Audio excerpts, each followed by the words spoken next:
Hi, I'm Wade Hillam, and one of the most common questions that we get is when to start treatment, because we see a lot of kids that are around with brackets on their teeth, and we get asked all the time, well, my son or daughter's 8, 9 years old, are they ready for treatment? And the answer is, we like to start seeing kids when they're 7 years old, and the reason why is because we have permanent first molars in, and we can start seeing some of the issues that are presenting themselves that can become problems in the future if we don't address them. And we typically say there are six issues that can be presented that we may want to address a little bit earlier. And those are cross bites in the front of the back, meaning you have teeth on the top that are inside of the teeth on the bottom, and we like to address those from a functional standpoint.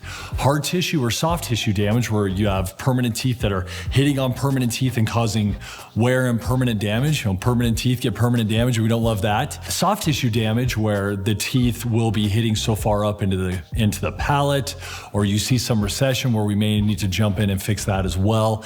If we have a small upper jaw, deficient maxilla, it's a lot easier to treat that when we're younger to get this top jaw to come forward. And if we have premature loss of baby teeth, which can cause permanent teeth to shift forward. All of those things that I just talked about, those reasons to begin early treatment, none of them technically require brackets to go on teeth. A lot of times you can fix those with expanders, you can fix them with some removable appliances, you can fix them with space maintainers, because we feel like there's gonna be a certain amount of compliance we're gonna get with kids, and we'd prefer not to use that all when they're 7, 8 years old. And a lot of times 7, 8 years old, they're still trying to figure out what end of the toothbrush to use.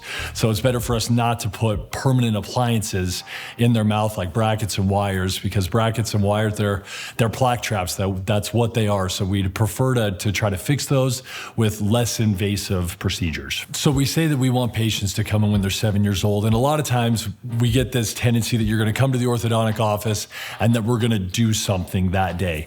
I'm going to say that the overwhelming majority of the time when a 7-year-old comes in, we're checking to see if they have any of those 6 issues that we're talking about. Most of the time, those issues aren't there. And even sometimes when they are there, the concept of when to do it, timing becomes very important. So overwhelming majority of the time when you come in to see us for that initial consult with your kiddo who's young, 7, 8, 9 years old, nothing is going to be happening that day from the standpoint of treatment. It's going to be more us discussing what we see currently in their mouth and maybe looking into the future a little bit, seeing what things potentially may be happening. And for that particular appointment and that day, most of the time we're just going through what we see, and kind of, like I said, foreshadowing of what potentially could be happening in the future. We love to see you. We'd love to have you come into our office and see what's going on with either yourself or your child. And just know that our consults are completely free, and all the appointments after the consult are free as well until we put something in your mouth or we actually start doing treatment of some kind. So we'd love to see you. Come on by and we'd love to meet you.